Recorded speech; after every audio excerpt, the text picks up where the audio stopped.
गोदातीरी ज्ञान पर्वणी घेऊन उत्सव आला, गोदातीरी ज्ञान पर्वणी घेऊन उत्सव आला। वसंत व्याख्यानमाला ही वसंत व्याख्यानमाला, वसंत व्याख्यानमाला आली वसंत व्याख्यानमाला। मुहूर्त मेढम गोरानडे न्यायमूर्तींनी रोवली, जोड त्याला वझेराव साहेबांची मग लाभली। कुसुमांच्या या गावामध्ये, कुसुमांच्या या गावामध्ये ज्ञान यज्ञ पेटला, कुसुमांच्या या गावामध्ये ज्ञान यज्ञ पेटला। वसंत व्याख्यानमाला ही वसंत व्याख्यानमाला, वसंत व्याख्यानमाला आली वसंत व्याख्यानमाला। पुष्प गुंफिले सुंदर पहिले वाचस्पती भिडेनी, ज्ञान कुंभ तो प्राशन केला पुण्यवान लोकांनी। परंपरेला जगद्गुरूंचा, परंपरेला जगद्गुरूंचा आशीर्वाद लाभला, परंपरेला जगद्गुरूंचा आशीर्वाद लाभला। वसंत व्याख्यानमाला ही वसंत व्याख्यानमाला, वसंत व्याख्यानमाला आली वसंत व्याख्यानमाला।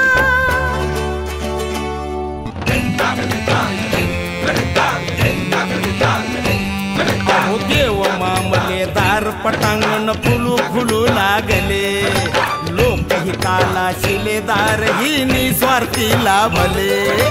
खडतर होता मार्ग तरी पण, खडतर होता मार्ग तरी पण जागर ना थांबला, खडतर होता मार्ग तरी पण जागर ना थांबला। वसंत व्याख्यानमाला ही वसंत व्याख्यानमाला, वसंत व्याख्यानमाला आली वसंत व्याख्यानमाला। गांधी नेहरू सरोजिनी अंधोंडो केशव कर्वे, स्वप्न दिले स्वातंत्र्यवीरांनी स्वतंत्रतेचे नवे। स्वरलतिकेचा स्वरसागर हा, स्वरलतिकेचा स्वरसागर श्री गोदेला भेटला। वसंत व्याख्यानमाला ही वसंत व्याख्यानमाला, वसंत व्याख्यानमाला आली वसंत व्याख्यानमाला। आचार्यात्रे हिंदुहृदय सम्राट धडाडून गेले, विचारवंतांच्या प्रतिभेचे दर्शन येथे घडले। प्रबोधनाच्या नव्या युगाचा, प्रबोधनाच्या नव्या युगाचा पुरस्कार हा झाला, प्रबोधनाच्या नव्या युगाचा पुरस्कार हा झाला। वसंत व्याख्यानमाला ही वसंत व्याख्यानमाला, वसंत व्याख्यानमाला आली वसंत व्याख्यानमाला।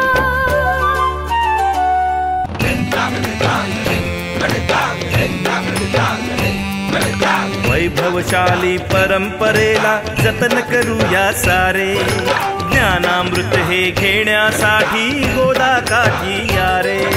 कला गुणांचा संस्कारांचा, कला गुणांचा संस्कारांचा मंगलमय सोहळा, कला गुणांचा संस्कारांचा मंगलमय सोहळा। वसंत व्याख्यानमाला ही वसंत व्याख्यानमाला, वसंत व्याख्यानमाला आली वसंत व्याख्यानमाला। वसंत व्याख्यानमाला ही वसंत व्याख्यानमाला, वसंत व्याख्यानमाला आली वसंत व्याख्यानमाला, वसंत व्याख्यानमाला ही वसंत व्याख्यानमाला, वसंत व्याख्यानमाला आली वसंत व्याख्यानमाला। जरा त्यांचं स्वागत करूया। मी रयत शिक्षण संस्थेचे उपाध्यक्ष advocate Bhagirath Shinde, advocate MTQ Sayyad आणि वसंत व्याख्यानमालेचे कायदेशीर सल्लागार ॲडव्होकेट राहुल खुटाडे यांना व्यासपीठावर येण्याची विनंती करतो। कैलासवासी ॲडव्होकेट दत्तू जायभावे यांच्या स्मृतिप्रित्यर्थ आयोजित करण्यात आला आहे. प्रारंभी आपण ॲडव्होकेट दत्तू जायभावे यांच्या जीवनकार्यावरील चित्रफित पाहूया आणि त्या माध्यमातून त्यांना आदरांजली अर्पण करू. ॲडव्होकेट दत्तू जायभावे एक तज्ज्ञ कायदेपंडित, दिवाणी, फौजदारी, कामगार कायदे, आदिवासी कायदे, निवडणूक विषयक कायदे असे चतुरस्त्र त्यांच्या वकिलीचे स्वरूप होते. विद्यार्थी दशेपासूनच स्वातंत्र्य चळवळीत त्यांचा सहभाग होता. प्रसंगी त्यासाठी त्यांना कारावासही भोगावा लागला. संयुक्त महाराष्ट्राच्या चळवळीत नाशिक जिल्ह्यातून नेतृत्व केले. या लढ्यात त्यांनी कार्यकर्त्यांची वकिली विषयक कामं विनामूल्य केली. वसंतराव नाईक एज्युकेशन सोसायटीचे अनेक वर्ष अध्यक्ष असताना संस्थेचा कारभारही वाढवला. 1986च्या हिंदू मुस्लिम दंग्यानंतर जातीय सलोखा वाढवण्यात त्यांचा मोठा हातभार होता. जायभावे वकील म्हणजे नाशिक जिल्ह्याचा संदर्भ ग्रंथ होता. वकिली व्यवसायात मुलगी वसुधा कराड, मुलगा जयंत जायभावे आणि शिवाय सामाजिक जाणीव जपणारे वकील त्यांनी निर्माण केले. त्यांच्या पत्नी श्रीमती शकुंतला जायभावे पतीच्या पश्चात त्यांचं कार्य पुढे नेत आहेत. ॲडव्होकेट दत्तू जायभावे प्रतिष्ठानमार्फत आज सामाजिक प्रबोधनाचे आणि मदतीचे कार्य पुढे नेले जात आहे. स्वर्गीय ॲडव्होकेट दत्तू जायभावे यांना वसंत व्याख्यानमाला नाशिकच्या वतीने विनम्र अभिवादन.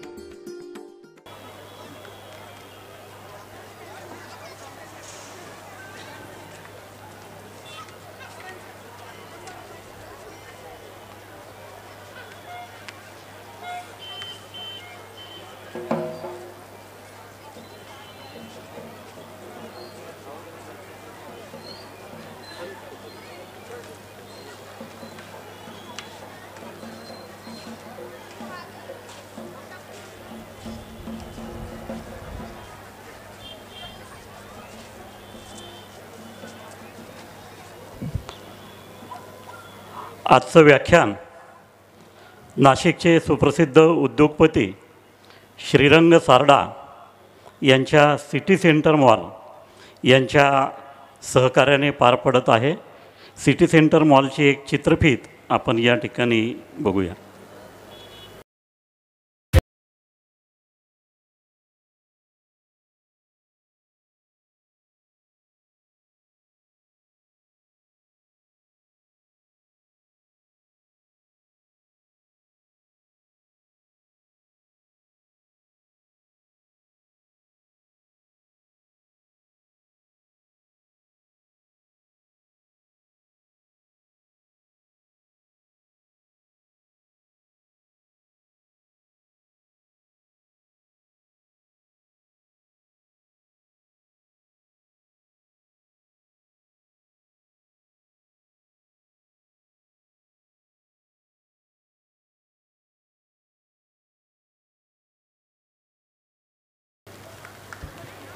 आज आपल्यामध्ये व्यासपीठावर ॲडव्होकेट श्रीहरी आणे यांच्या समवेत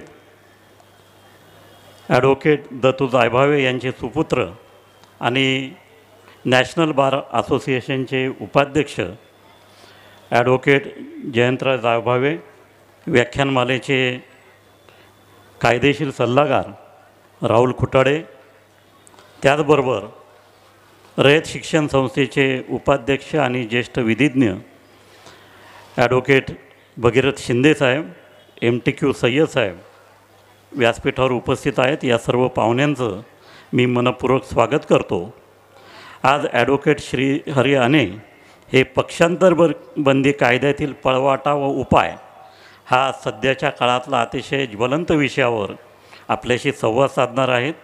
आणि त्यानंतर हरीशभाई ठक्कर यांचा अफलातून ग्रुप यांच्या वतीने मुकेश, रफी आणि किशोर यांची सुमधुर गाणी या ठिकाणी सादर होणार आहेत. उद्या या ठिकाणी सुप्रसिद्ध समाजसेवक प्रकाश आमटे आणि सौभाग्यवती मंदाकिनीताई आमटे या आपल्याशी संवाद साधतील. आणि त्यानंतर स्वरांजली व नाद ब्रह्म प्रस्तुत गोल्डन ड्युएट्स हा गाण्यांचा कार्यक्रम होईल. मी आजचे वक्ते ॲडव्होकेट श्रीहरी आणे यांचा थोडक्यात परिचय करून देण्याची विनंती ॲडव्होकेट जयंतराव जायभावे यांना करतो. दिवंगत ॲडव्होकेट तू जायभावे यांच्या स्मृतिप्रित्यर्थ आजचं व्याख्यान असल्यामुळं त्यांच्या स्मृतींना प्रथमतः या ठिकाणी मनपूर्वक वंदन करतो. 101 वर्षाची मोठी परंपरा असणाऱ्या वसंत व्याख्यानमालेचं आजचं पुष्प जे गुंफणार आहेत त्यांचा परिचय करून देणं हे मी माझं भाग्य समजतो. परिचय खूप मोठा आहे, आपल्याला त्यांच्या व्याख्यानाला वेळ द्यायचा आहे. अगदी एका ओळीमध्ये त्यांचा परिचय करून द्यायचं ठरलं. वकील, समाज आणि न्यायाधीश यांच्याकडनं उत्कृष्ट आणि अतिशय गुणवान वकील कसा असावा याचा जर निकष लावायचं ठरवलं तर त्या निकषाचं एकच नाव आहे, ते म्हणजे ॲडव्होकेट श्रीहरी आणे. हे केवळ माझं मत नाही आहे, त्यांचा माझा गेल्या 25-30 वर्षाचा स्नेह आहे आणि ज्या ज्या वेळेस संधी मिळते मी त्यांच्या कार्यक्रमांना जातो, त्या ठिकाणी त्यांची असणारी ही ओळख करून देणारी ओळख मी आपल्याला सांगितली. ते मूळचे नागपूरचे आहेत. आपण सगळेजण ऐकतो त्यांना स्वतंत्र विदर्भ राज्याचे पुरस्कर्ते म्हणून सर्वत्र ओळखलं जातं. विदर्भ योद्धा म्हणून देखील त्यांना ओळखलं जातं. त्यांच्यामागे फार मोठी परंपरा आहे. त्यांचे आजोबा बापूजी आणे, लोकनायक बापूजी आणे हे काँग्रेसचे अध्यक्ष होते. नागपूरमधल्या खासदार म्हणून त्यांनी अनेक वेळा आपलं प्रतिनिधित्व, नागपूरचं प्रतिनिधित्व, विदर्भाचं प्रतिनिधित्व पार्लमेंटमध्ये केलं. आणि पार्लमेंटमध्ये ज्यांनी उत्तम व्याख्यानं केली अशा व्याख्यात्यांमध्ये त्यांचं एक नाव आहे. आणेसाहेबांनी व्हॉइस ऑफ रिझन्स हे त्यांच्या निवडक अशा व्याख्यानांचं, लोकनायक बापूजी आणेसाहेबांच्या निवडक अशा व्याख्यानाचं पुस्तक केलं आहे. ज्यांना पार्लमेंटरी इतिहासाचा अभ्यास करायचा असेल त्यांच्यासाठी ते अतिशय चांगलं मार्गदर्शक असं पुस्तक आहे. 1974 सालापासून आणेसाहेब वकिलीच्या व्यवसायामध्ये आहेत. आज 50 वर्ष जवळजवळ ते या व्यवसायामध्ये आहेत. आणि अतिशय तरुण 1942 साली 42व्या वर्षीच त्यांना सिनियर काउन्सिलचा गाऊन, जो आमच्या वकिलीच्या व्यवसायामध्ये एक मानदंड समजला जातो, साधारणतः वकील 60, 65, 70 वर्षाचा झाल्यानंतर त्याला जो मान मिळतो तो सर्व न्यायाधीश म्हणून देतात. तो मान त्यांना वयाच्या अवघ्या 42व्या वर्षी मिळालेला आहे. आणि तेव्हापासून त्यांचा अखंड असा प्रवास चालू आहे. सुरुवातीचे काही दिवस त्यांनी नागपूरच्या उच्च न्यायालयामध्ये वकिलीचा व्यवसाय केला. नागपूरच्या हायकोर्ट बारचे ते अध्यक्ष होते. त्यानंतर ते मुंबईला आले. महाराष्ट्र राज्याच्या विधी आयोगाचे ते सदस्य होते. 12 वर्ष सदस्य होते. मला भाग्य मिळालं की त्यांच्याबरोबर त्या विधी आयोगावर काम करण्याचं आणि ज्ञान त्यांचं समजून घेण्याचं मला त्यांच्याबरोबर भाग्य मिळालं. घटनेचा अतिशय भारतीय समाजव्यवस्थेच्या साठी असणारा खरा अर्थ परखडपणे सांगण्याचं काम अनेक न्यायालयीन खटल्यांमध्ये त्यांनी युक्तिवाद करून केलेलं आहे. त्याचे अनेक प्रतिबिंब वेगवेगळ्या अशा निकालांमध्ये उमटलेले आहेत. आणि त्याचबरोबर समाजामध्ये अतिशय परखडपणे आपलं मत मांडणं, कुठल्याही प्रकारची भीडभाड न ठेवता आपलं मत मांडणं आणि मत तिथे त्यांना जर कुठे जमलं नाही तर त्याच्यापासून मोकळं होणं, बाजूला होणं, ही त्यांच्या परखडपणाची ख्याती आहे. महाराष्ट्राचे महाअभिवक्ता, महाराष्ट्राचे ॲडव्होकेट जनरल म्हणून 2016मध्ये त्यांनी काम केलं. आणि ज्यावेळेस शासन आणि त्यांचं कुठे थोडं जरी काही एकमत झालं नाही तर ते त्या पदापासून ताबडतोब बाजूला झाले. असे अत्यंत परखड वक्ते, एक अतिशय निर्भीड तत्त्वज्ञ अशा प्रकारची त्यांची ओळख आहे. खूप काही सांगता येईल. आंतरराष्ट्रीय स्तरावर त्यांना खूप मोठ्या मान्यता मिळालेल्या आहेत. विविध प्रकारचं लिखाण त्यांच्या हातनं झालेलं आहे. पक्षांतर हा आजचा ज्वलंत प्रश्न आहे. लोकशाहीवर विश्वास ठेवायचा की नाही ठेवायचा असा भारतातल्या सर्वसामान्य माणसाला प्रश्न पडतो. सर्वसामान्य माणसालाच काय, आम्हा वकिलांना आणि न्यायाधीशांनाही तो सारखाच प्रश्न पडतो. अशा विषयावर मला असं वाटतं की आजचं आपलं त्यांचं व्याख्यान यासाठी आपण जास्त वेळ द्यायचा असल्यामुळं मी त्यांचा हा जो काही परिचय आहे तो थोडासा आवरता घेतो आणि आपण त्यांचं एकदा जोरदार टाळ्यांनी सगळे स्वागत करूया अशी विनंती करतो. धन्यवाद. मी आपल्या नाशिकचे ज्येष्ठ विधिज्ञ आणि शिक्षण क्षेत्रामध्ये अतिशय उत्तुंग कामगिरी ज्यांची आहे ते ॲडव्होकेट भगीरथ शिंदे यांना विनंती करतो आपण आजचे वक्ते ॲडव्होकेट श्रीहरी अने यांचा या ठिकाणी सत्कार करावा.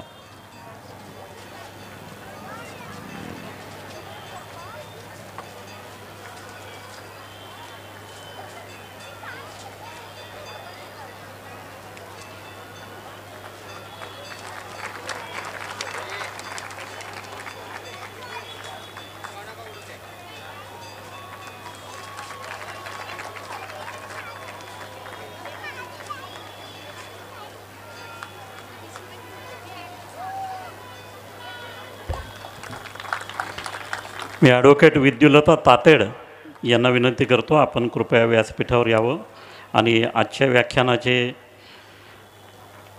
प्रायोजक ॲडव्होकेट जयंत जायभावे यांचा स्मृतिचिन्ह देऊन आपण सत्कार करावा.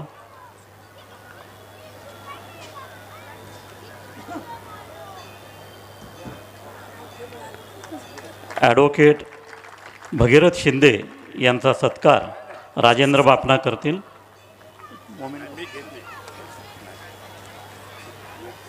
ॲडव्होकेट MTQ सय्यद साहेब यांचा सत्कार आणि व्याख्यानमालेचे कायदेशीर सल्लागार ॲडव्होकेट राहुल खुटाडे यांचा सत्कार सुभाष शेळके करतील.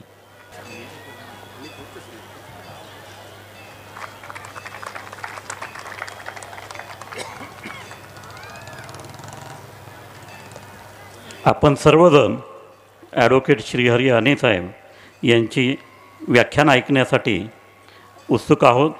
पक्षांतरबंदी कायद्यातील पळवाटा व उपाय या विषयावर ते आपल्याशी संवाद साधणार आहेत. मी त्यांना विनंती करतो आपण आजच्या व्याख्यानाला प्रारंभ करावा. धन्यवाद. व्यासपीठावर उपस्थित वसंत व्याख्यानमालेचे श्रीयुत बेनीजी, माझे स्नेही जयभावेजी, ॲडव्होकेट भगीरथ शिंदेजी, ॲडव्होकेट सय्यदजी, ॲडव्होकेट खुटाडेजी, आज मला इथे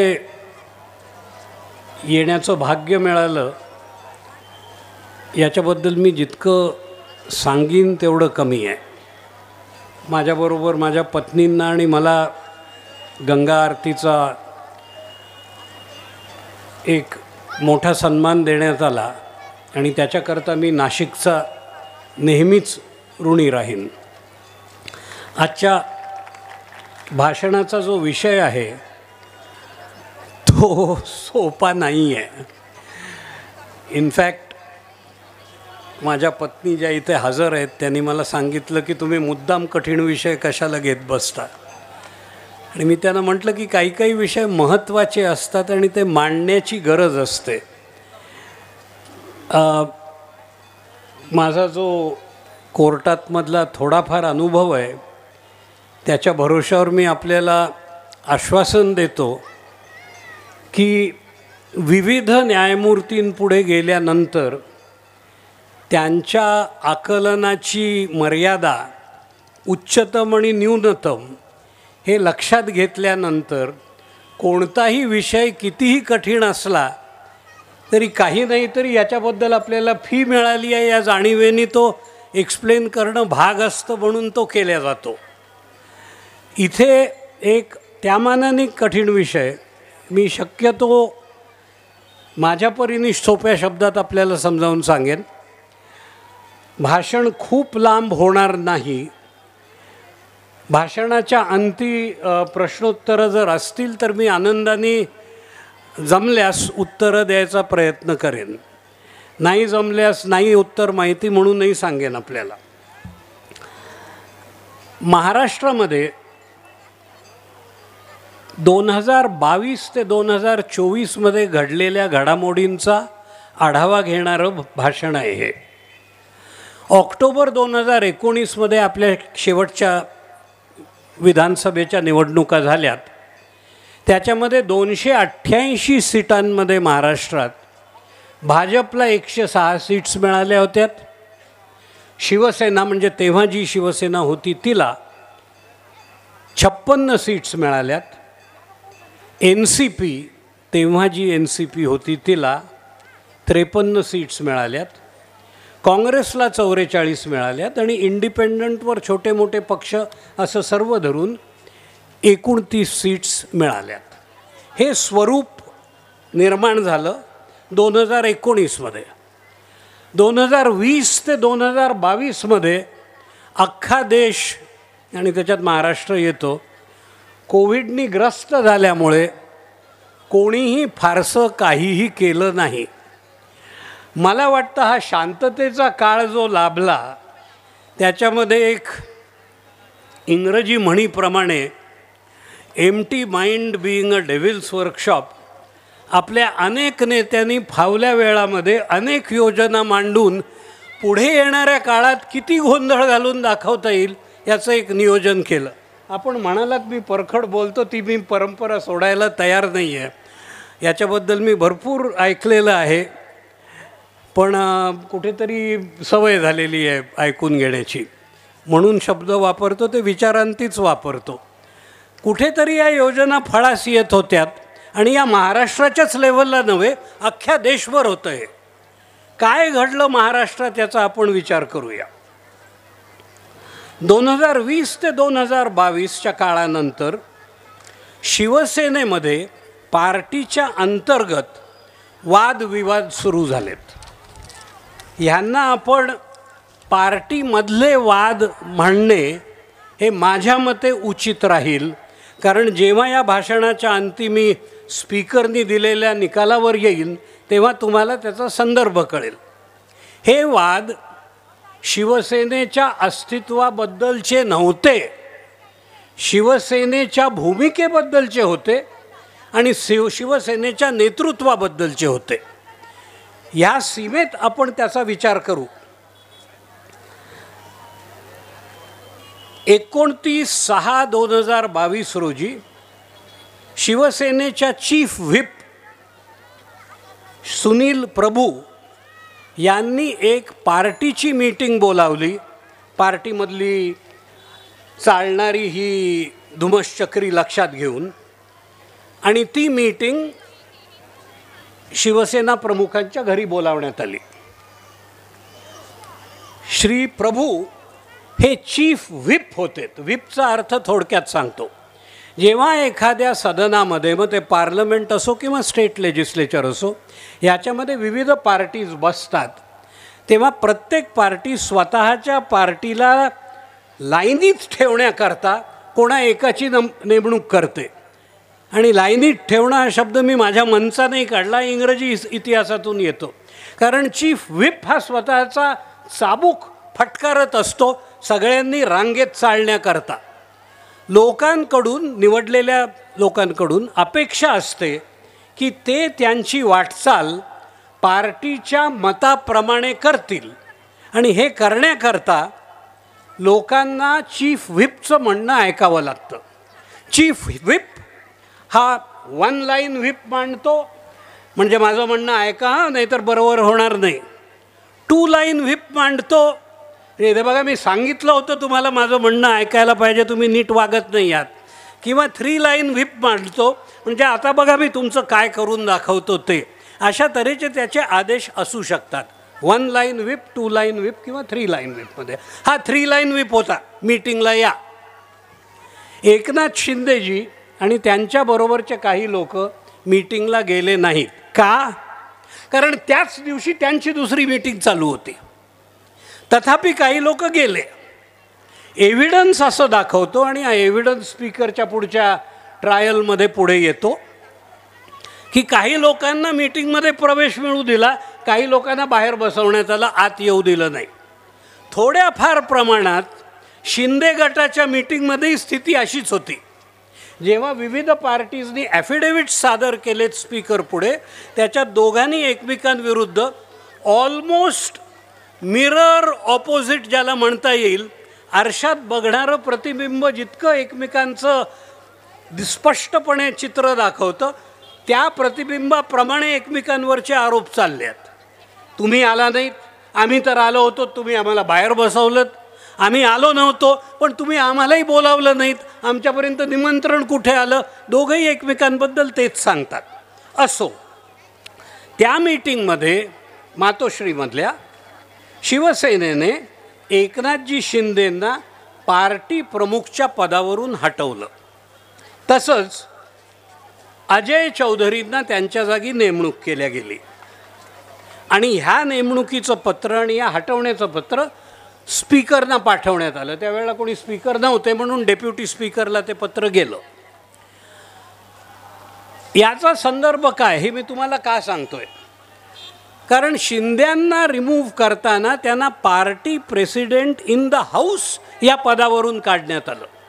एक मोठी गोष्ट आपल्या लक्षात यायला हवी, ह्या पार्टीमध्येच नव्हे, शिवसेनेमध्येच नव्हे, तर NCPमध्ये देखील आणि काँग्रेसमध्ये देखील काही प्रमाणात जी व्यवस्था आहे त्याच्यात एक पॉलिटिकल पार्टी नावाची संस्था अस्तित्वात असते. पॉलिटिकल पार्टी म्हणजे तुम्हा आम्हासारखे लोक जे एक 5 रुपये म्हणा, 10 रुपये म्हणा असा फॉर्म भरून मेंबरशिप घेतात ती. आणि एक लेजिस्लेटिव्ह पार्टी नावाची व्यवस्था असते. लेजिस्लेटिव्ह पार्टी म्हणजे काय, तर निवडणुकीत जे लोक निवडून हाऊसमध्ये जातात ते लेजिस्लेटिव्ह पार्टीचे मेंबर समजले जातात. आता हाऊसमध्ये बसणाऱ्या लेजिस्लेटिव्ह पार्टीचा प्रमुख कोण याच्याकरता त्यांच्यापैकी एकाला नमूद केल्या जातं. आणि शिवसेनेच्या बाबत एकनाथजी शिंदे हे आधीचे लेजिस्लेटिव्ह पार्टीचे हेड होते आणि त्यांच्यानंतर त्यांच्या जागी अजय चौधरींना आणण्यात आलं. शिंदे ग्रुपमध्ये जी मीटिंग झाली त्याच्यात 2 ठराव करण्यात आलेत. पहिला ठराव म्हणजे शिंदे हेच पार्टीचे प्रमुख आहेत, म्हणजे इथे झालेल्या ठरावाच्या बरोबर परस्पर विरोधी ठराव तिथे झाला. आणि दुसरा, प्रभूंना चीफ व्हिप या पदावरून काढून टाका आणि त्यांच्या जागी भरत गोगावल्यांना ते पद देण्यात यावं. म्हणजे आता वस्तुस्थितीमध्ये सिच्युएशन अशी आहे की ह्या क्षणाला शिवसेनेत पार्टीचे 2 अध्यक्ष हाऊसमध्ये आणि पार्टीचे 2 व्हिप्स एकत्र बसलेले आहेत. हे चित्र पुढे येतं त्या तारखेला. पुढं काय झालं, इंटरेस्टिंग गोष्ट आहे ही. गोष्टीमध्ये थोडा वेळ जास्त जातो, कायद्यामध्ये आपण कमी घालू गरज पडली तर, पण गोष्ट समजून घ्यावी. 26/2/22ला शिवसेनेच्या ठाकरे गटाने, आता 2 गट झाल्यामुळे मी त्या गटांना त्यांच्या लीडरच्या नावाने बोलावतो, ठाकरे गटाने अजून एक मीटिंग बोलावली ज्याच्यामध्ये ऑब्व्हियसली शिवसेनेचे शिंदे गटाचे कोणीच गेले नाहीत. आणि त्या मीटिंगमध्ये ठाकरे गटाने शिंदे गटांना पत्रांनी इन्फॉर्म केलं की शिंदे गटाच्या चीफ व्हिपला आणि शिंद्यांना त्यांनी स्वतःला ज्या पदावर नेमून घेतले त्याच्यावरून काढून टाकण्यात येत आहे. ही दुसरी घटना झाली. 28/6/22 रोजी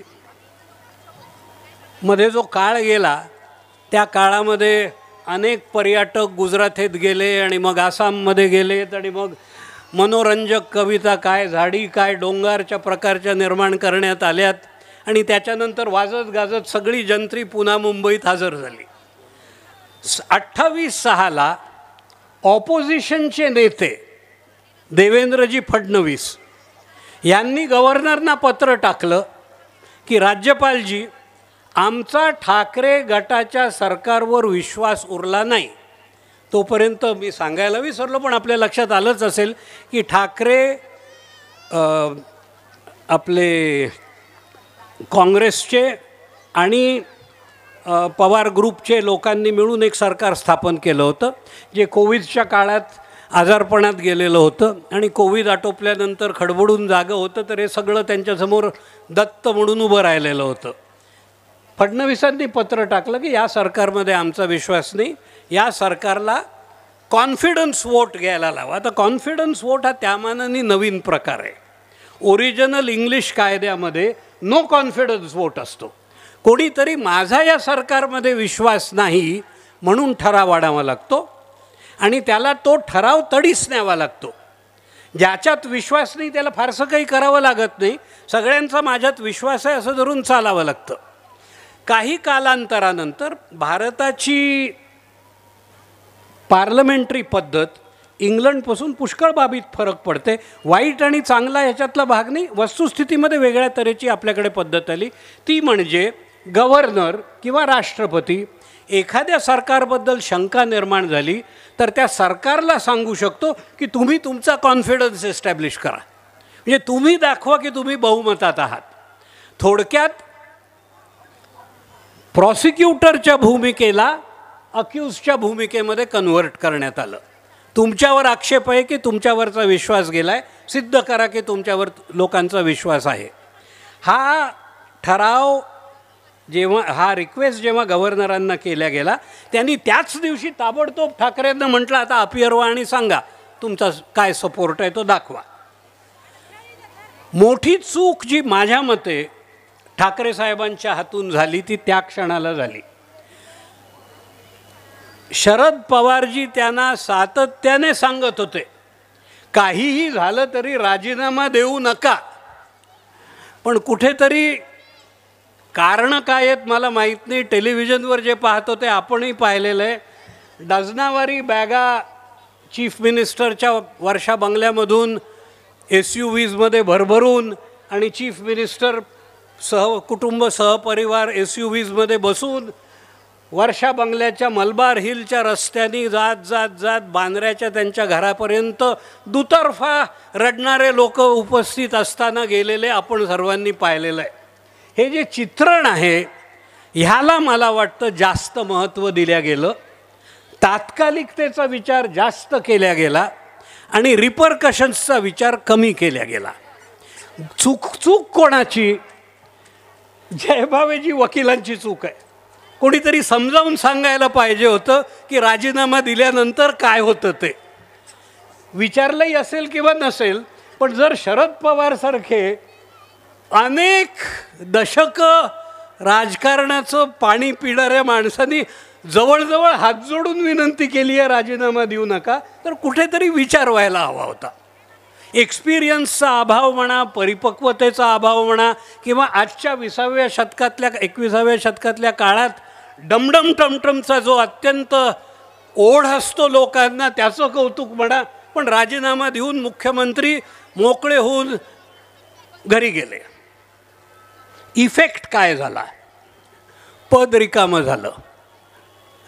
त्यांनी पद सोडल्याबरोबर कॉन्फिडन्सचा प्रश्नच नव्हता. मुख्यमंत्री उरला नाही, कॅबिनेट उरत नाही, कॅबिनेट उरलं नाही, सरकार संपलं. त्या दिवशी जे महायुतीचं सरकार होतं ते संपुष्टात आलं. There was no government at that point in Maharashtra. मैदान म्हणा, रान म्हणा, एका तऱ्हेने खुलं झालं.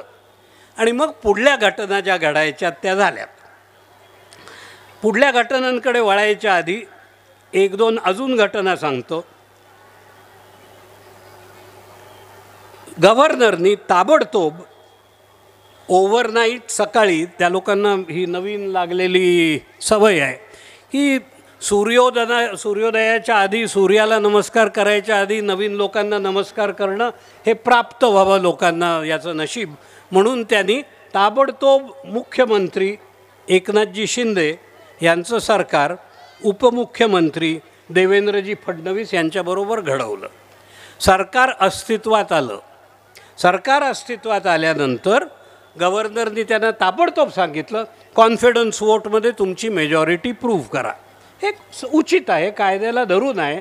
जर तुम्ही हे सगळं केलं असेल पण याचं निष्पन्न शून्य असेल तर तुम्हालाही घरी जावं लागणार. ही तयारी कुठेतरी मनस्थिती होती. एक मनात आपल्या प्रश्न यायला हवा की यांनाही जर घरी जायला सांगितलं असतं तर मग उरतं कोण? उरती दिल्ली. नेहमी लक्षात ठेवा की राजकारण ही स्थानिक जशी असतात तशी राष्ट्रीय देखील असतात आणि कुठेतरी आंतरराष्ट्रीयही असतात. ही चित्र मनात घेऊन महाराष्ट्राचा इतिहास बघा, म्हणजे काही गोष्टींचं सहज आकलन होतं. असो, व्होट आहे म्हणून प्रभूंनी पुन्हा 3 लाईन व्हिप इश्यू केला, कारण त्यांच्यामध्ये ते अजूनही चीफ व्हिप होते शिवसेनेचे. शिवसेनेमध्ये लक्षात घेण्यासारखी गोष्ट आहे, कारण याच्यावर अनेक घटना घडतात. दोघंही म्हणत होते आम्ही शिवसेना आहोत, कोणीही म्हणत नव्हतं की आम्ही फुटून बाहेर गेलो. There was no split. At no point of time do they say there is a split. आमची पार्टी दुभंगली हे कोणीही म्हणत नव्हतं. प्रत्येकजण म्हणत होतं की मी खरी शिवसेना आहे म्हणून मी व्हिप देतो, या सरकारच्या विरोधात वोट करायला या, पहिली गोष्ट. आणि दुसरी गोष्ट, त्याच वोटिंगच्या दिवशी 6 तारखेला ते वोट होणार होतं, नाही 3 तारखेला कॉन्फिडन्स स्पीकरचं वोट होणार होतं, नवीन स्पीकरच्या नेमणुकीचं, आणि 4 तारखेला कॉन्फिडन्सचं होणार होतं. कॉन्फिडन्समध्ये या सरकारच्या विरुद्ध वोट द्या म्हणून यांनी ठाकरे गटाने फतवा काढला, व्हिप काढला. तर स्पीकरच्या विरुद्ध वोट द्या असा सांगणारा दुसरा फतवा काढला. 2 जण स्पीकरच्या पदाकरता उभे होते, एक म्हणजे नार्वेकर आणि दुसरे म्हणजे साळवे. साळवे यांना काँग्रेसचा सपोर्ट होता आणि अर्थाने शिवसेनेच्या ठाकरे ग्रुपचा सपोर्ट होता, NCPच्या पवार ग्रुपचाही सपोर्ट होता. आणि याविरुद्ध भाजपचे नेते म्हणून आपले नार्वेकर उभे होते. दोन्ही ठराव बहुमताने पास झाले. नार्वेकर स्पीकर झालेत आणि वोट ऑफ कॉन्फिडन्स नवीन सरकारने जिंकला, नवीन सरकार अस्तित्वात आलं. या घटना घडत होत्या तोपर्यंत शिवसेनेच्या ॲक्शन्समुळे NCP सत्तेत बाहेर गेल्यामुळे NCPमध्ये विचारमंथन सुरू झालं. आणि NCP काय करतं, 6व्या महिन्यात एक नॅशनल कन्व्हेन्शन घेतं. 2022चं सांगतोय, थोडा मागे गेलो आहे मी. आणि त्या नॅशनल कन्व्हेन्शनमध्ये शरद पवारांना नॅशनल प्रेसिडेंट म्हणून नेमतं. तेव्हा NCPचे प्रमुख कोण? शरद पवार. मेच्या 2 तारखेला शरद पवारजी डिक्लेअर करतात की मी आता सत्ता सोडणार आहे, मला ही पदं नकोत, मी बाहेर जाणार. हे त्यांनी अनाऊन्स केल्याबरोबर एक मोठी सभा होते. मी जिथे राहतो त्या भागात मुंबईच्या जवळच यशवंतराव प्रतिष्ठानाचा हॉल आहे आणि तिथे या पॉलिटिकल मीटिंग्स ज्या क्लोज डोअर्स म्हणता येतील अशा नेचरच्या तिथे होतात. अशा सभा झाल्यात की तो रस्ता वर्ज होतो, कारण तिथे येणं जाणं शक्य नसतं लोकांना. पण तुम्ही आम्ही हे पदार्थ आहोत, आपल्याला आपल्याबद्दल फारशी कोणी फिकीर करायची गरज नसते. व्होटिंगच्या वेळेला आपला एक रोल असतो, त्याच्या पलीकडे आपला फारसा रोल नाही. असो, तिथे मीटिंग झाली आणि मीटिंगमध्ये लोकांनी विनंती केली शरद पवारांना की राजीनामा परत घ्या, आम्ही तो ॲक्सेप्ट करत नाही. शरद पवारजींनी राजीनामा परत घेतला.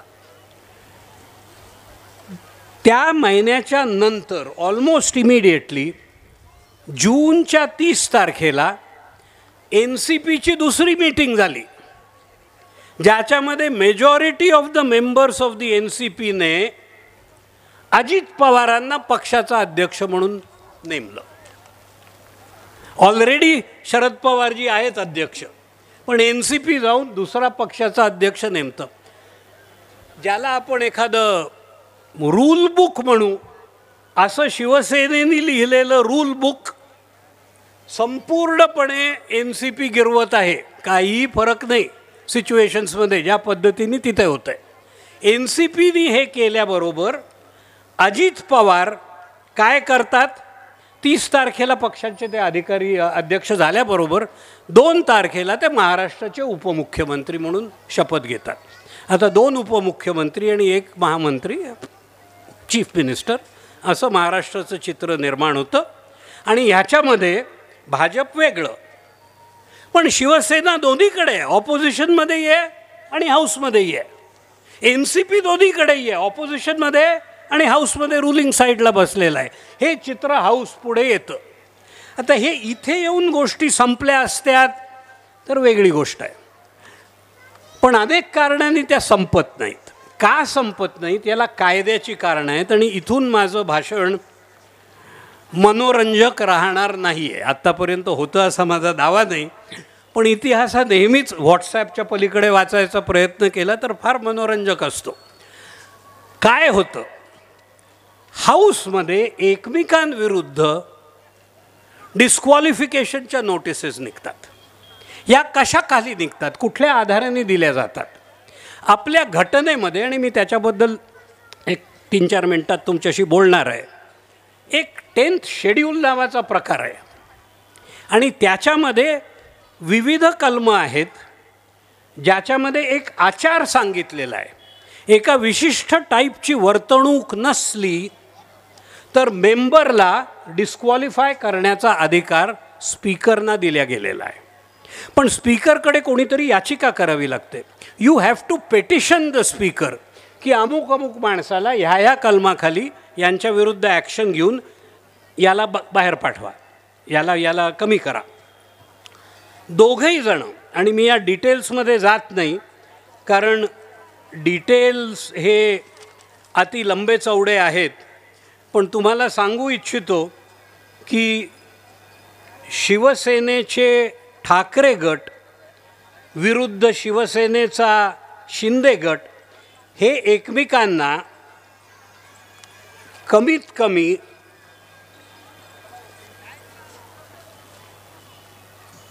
15 ते 16 डिस्क्वालिफिकेशनच्या नोटिसा एक्सचेंज करत बसतात. तिथे जे होत असतं तेच NCPमध्ये होत असतं, पण NCPमध्ये थोडी डिलेड रिॲक्शन असते, कारण NCPमध्ये अजूनही लोकांचा विश्वास असतो की हा सिच्युएशन मॅनेजेबल आहे. शिवसेनेत इतकं फाटलेलं असतं ते वस्त्र की ते साधणं शक्य नसतं. NCPमध्ये ती पाळी आलेली नसते. एकमेकांना ते नोटीस देतात, ते 2 कलमाखाली देतात, आणि इथे मी थोडंसं एक्सप्लेनेशन देतो. आपल्याकडे जे घटनेमध्ये सांगण्यात आलेलं आहे, घटनेमध्ये असं म्हटलं आहे आर्टिकल 102 खाली पार्लमेंट करता आणि 121 खाली लेजिस्लेचर करता की इथे बसण्याला पात्र कोण आहे याचं विश्लेषण केलं गेलेलं आहे. त्याच्यात म्हटलेलं आहे की जो ऑफिस ऑफ प्रॉफिट धारण करत नाही तो, म्हणजे थोडक्यात तुम्ही सरकारी नोकर असाल किंवा तुम्हाला सरकारकडून पैसा मिळत असेल किंवा सरकारचे कंत्राटदार असाल तर तुम्ही पार्लमेंटमध्ये किंवा लेजिस्लेचरमध्ये बसायला अपात्र असता. जो अनसाऊंड माइंडचा आहे, म्हणजे त्याचं डोकं ठिकाणावर नाही, मग आश्चर्य वाटतं की मग इतके लोक तिथे जमले कसे. त्याचं उत्तर आहे, he has to be declared unsound. म्हणजे आपण म्हणून चालत नाही की तो पागल आहे. कुठल्या तरी मेडिकल अथॉरिटीने त्याला पागल ठरवलं तर त्याच्यावर पागलपणाचा आरोप येतो, तोपर्यंत येत नाही. घाबरू नका, माझ्याविरुद्ध ऑलरेडी एकदा लेजिस्लेचरमध्ये कंटेम्प्टची नोटीस येऊन मला शिक्षा झालेली आहे. त्याच्यामुळे मी बोलायला पूर्ण मोकळा आहे लोक काय आहेत तिथे या लायकीचे म्हणून. तुम्ही रिपीट करू नका, कारण तुम्हाला हाऊसचा रोष परवडत नाही. हाऊसमध्ये पागल लोकांना बाधा आहे, त्यांना ॲडमिशन नाही. मग कोण अलाउड नाही आहे? इन्सॉल्वंट, जो कफल्लक आहे, पण पुन्हा सगळेच म्हणतील की मी कफल्लक नाही. डिक्लेअर्ड इन्सॉल्वंट असायला हवा, म्हणजे कोर्टामधल्या इन्सॉल्वन्सी प्रोसिडिंगमध्ये तो नादार म्हणून निघायला पाहिजे.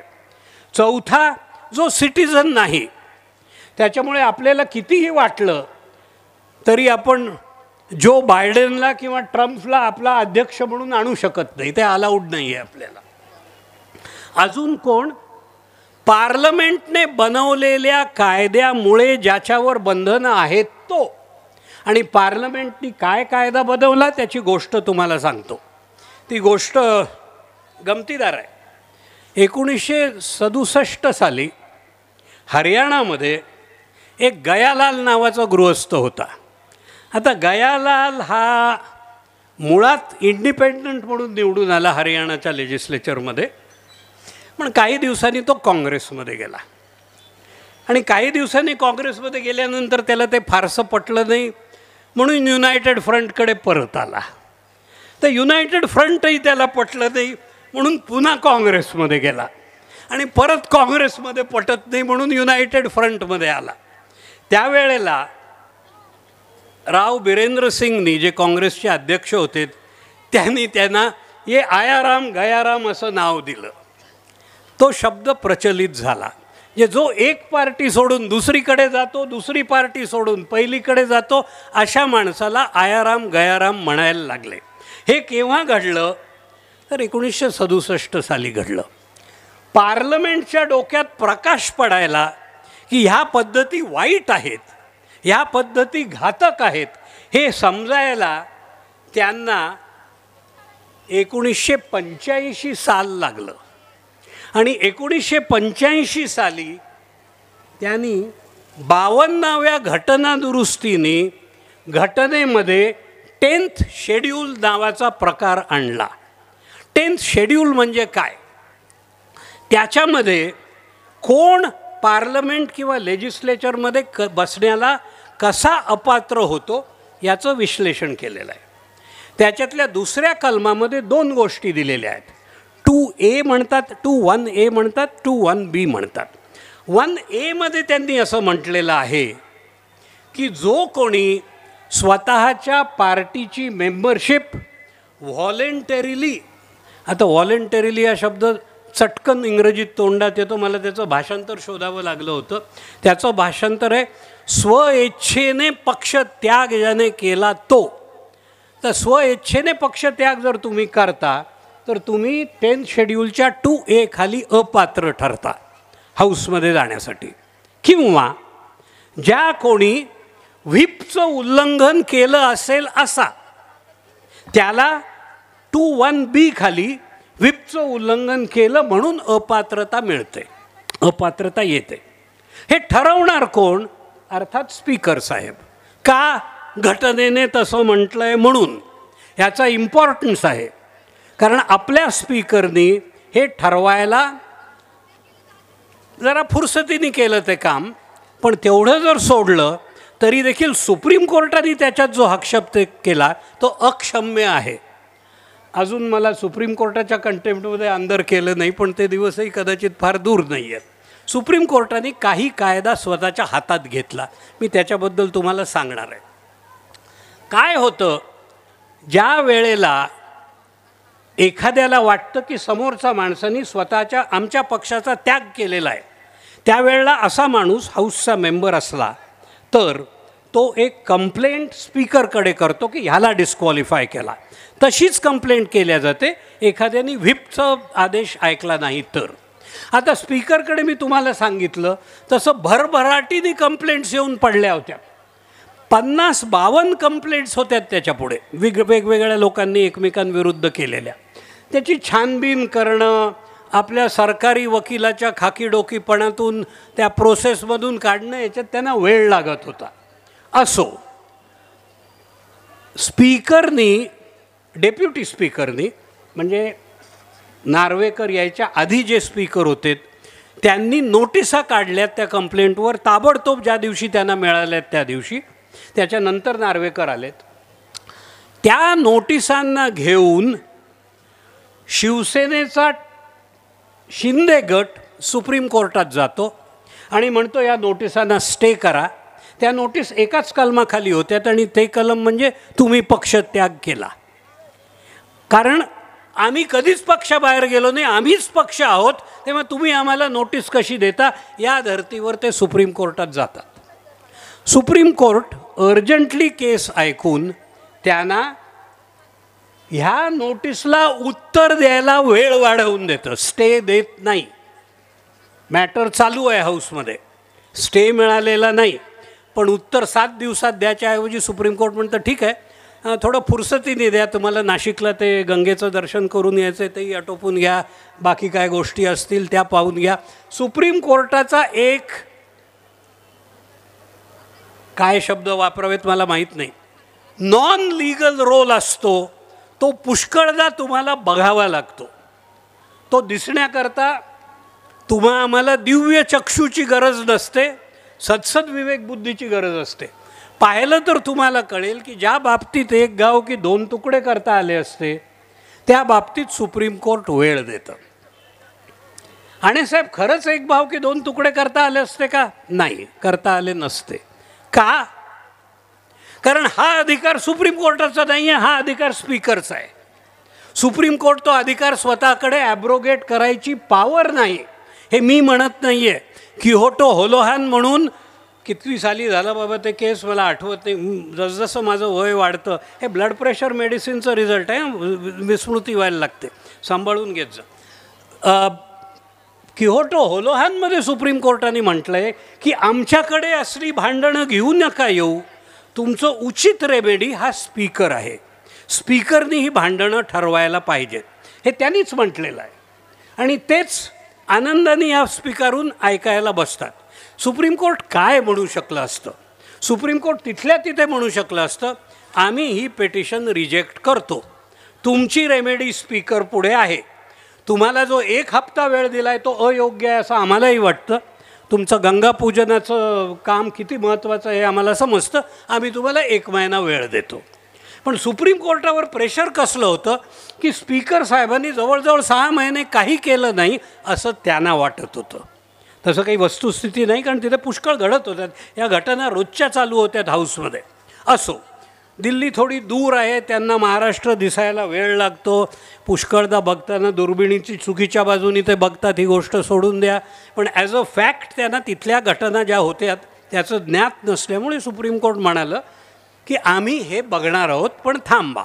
तर थांबा म्हटल्याबरोबर आणखीन खंडीभर पेटिशन सुप्रीम कोर्टापुढे येऊन उपस्थित झाल्यात. थोडक्यात स्वतःला यातना कशा करून घ्यायच्यात हे शिकायचं असेल तर सुप्रीम कोर्टाकडे जाऊन माणसांनी शिकावं. अलिप्त राहण्यापेक्षा सहभागी होण्यामध्ये जी होळी खेळण्यात गंमत असते त्या गमतीचा अनुभव घेण्याकरता जर आपण आपल्या सिस्टीम्स वापरायला लागलो तर आपण स्वतःकरताच डोकेदुखी निर्माण करतो. तुम्हाला क्लिअरली माहीत आहे हे तुमचं ज्युरिस्डिक्शन नाही, स्पीकरला हे ठरवावं लागतं. आता स्पीकर मोठा का सुप्रीम कोर्ट मोठा?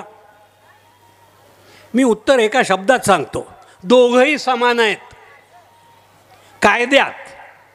बोथ आर कॉन्स्टिट्यूशनल फंक्शनरीज, ते भारताच्या घटनेखाली ऑपरेट करतात.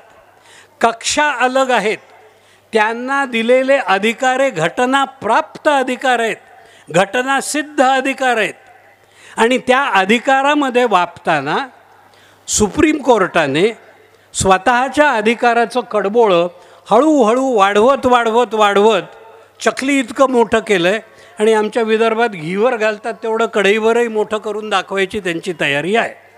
ज्युरिस्डिक्शनल एक्सपॅन्स जो म्हणतो हा सुप्रीम कोर्टाचा अत्यंत रिमार्केबल आहे. याची सुरुवात कुठून होते तर केशवानंद भारती नावाच्या एका केसमध्ये होते, जिचं डॉक्ट्रिनमध्ये बेसिक स्ट्रक्चर डॉक्ट्रिन होतं. बेनीजी पुन्हा पुढल्या वर्षी किंवा केव्हा तरी इच्छा असेल तर मला केशवानंद भारतीबद्दल व्याख्यान द्यायला बोलवा. अत्यंत इंटरेस्टिंग विषय आहे की सुप्रीम कोर्टाने सिंगल हँडेडली आपल्या कायद्यामुळे आपल्या देशाच्या एका व्यवस्थेचा किती कबाडा करून दाखवला आहे. हे पाहायचं असेल तर केशवानंद भारतीचा अभ्यास करावा माणसाने.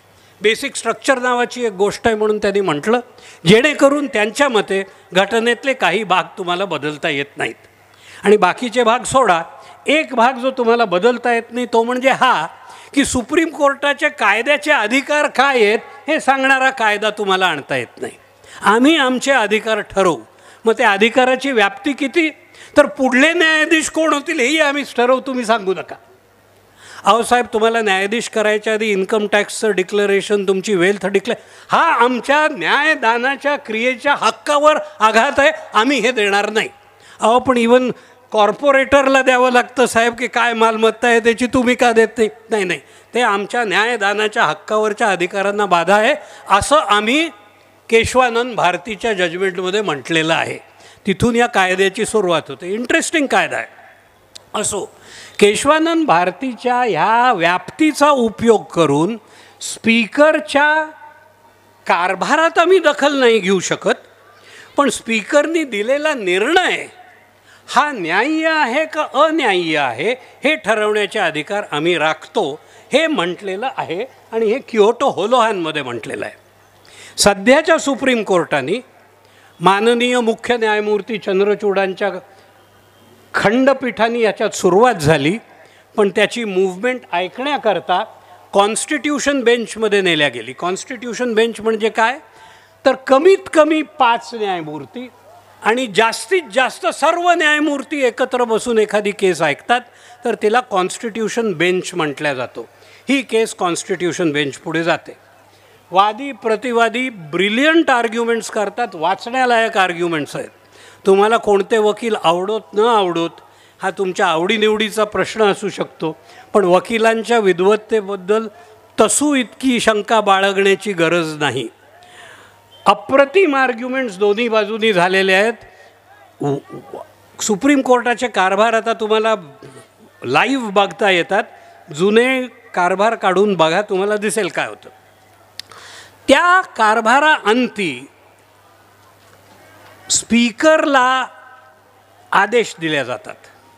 यावेळपर्यंत स्पीकर यांनी माझा सल्ला विचारला होता आणि मी त्यांना सांगितलं होतं की आपण सुप्रीम कोर्टापुढे जाऊ नका, तुमच्या वर ते नाही आहेत, तुम्ही त्यांच्या मांडीला मांडी लावून बसायचा तुमचा अधिकार कायद्यात प्राप्त आहे, तुम्हाला जायची गरज नाही त्यांच्यापुढे. मग गेलं कोण सुप्रीम कोर्टात? स्पीकर गेले नाहीत. सुप्रीम कोर्टात सेंट्रल गव्हर्नमेंटचे सॉलिसिटर जनरल उभे राहिलेत स्पीकरच्या बाजूने. कोणी सांगितलं त्यांना? स्पीकरने सांगितलं नाही, पण ते सॉलिसिटर जनरल कोणाला रिप्रेझेंट करतात? केंद्र सरकारला. ते उभे राहिले होते तिथे आणि त्यांनी डिफेन्समध्ये त्यांना वारंवार प्रश्न हा विचारला गेला की स्पीकर निकालात का काढत नाही आहेत, आणि याला टाळाटाळ पलीकडे सॉलिसिटर जनरलनी उत्तर दिलेलं मला तरी त्यांच्या भाष्यात दिसत नाही. सुप्रीम कोर्ट जेव्हा म्हणाला आता आम्ही स्पीकरना आदेश देणार आहोत की तुम्ही ह्या केसचा निकालाबद्दल कसा विचार करायला हवा, त्यावेळेला मात्र सॉलिसिटर जनरलनी त्यांचं ऑब्जेक्शन नोंदवलेलं आहे की सर हा अधिकार तुम्हाला नाही.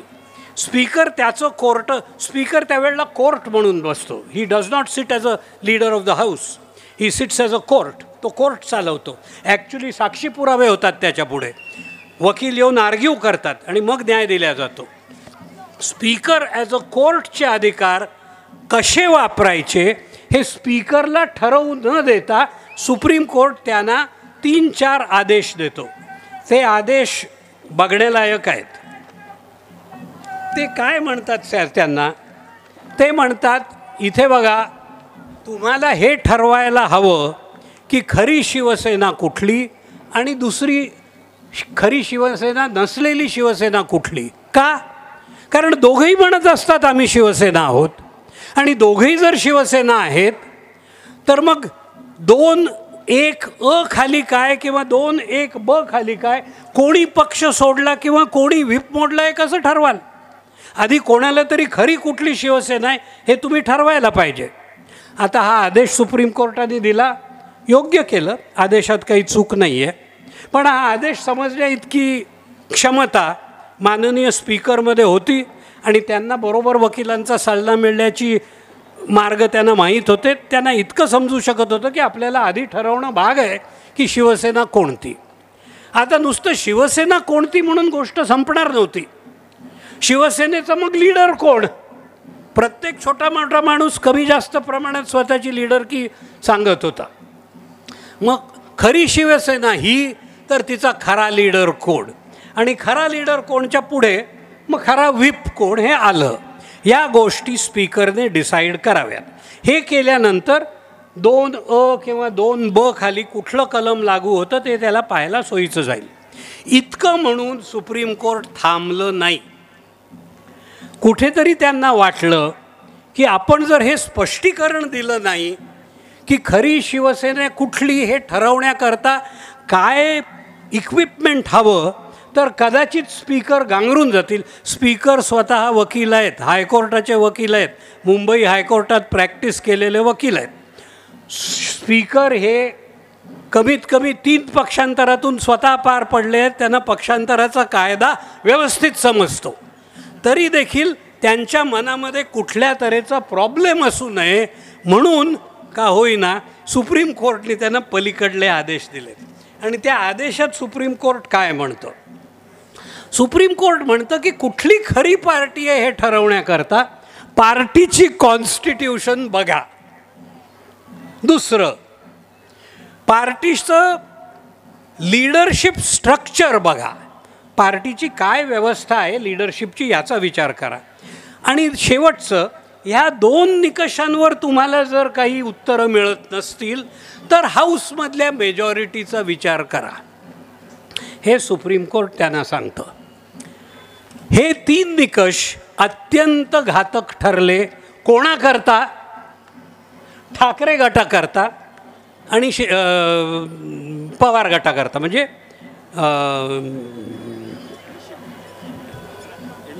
NCPच्या थोरल्या पवार साहेब, माझं ब्लड प्रेशरचं औषध काम करायला लागलं आहे, शरद पवार साहेबांकरता अत्यंत घातक ठरलेत. का म्हणून? कारण कदाचित had the speaker thought of himself as a court, he might not have considered things like the party constitution, the party hierarchy.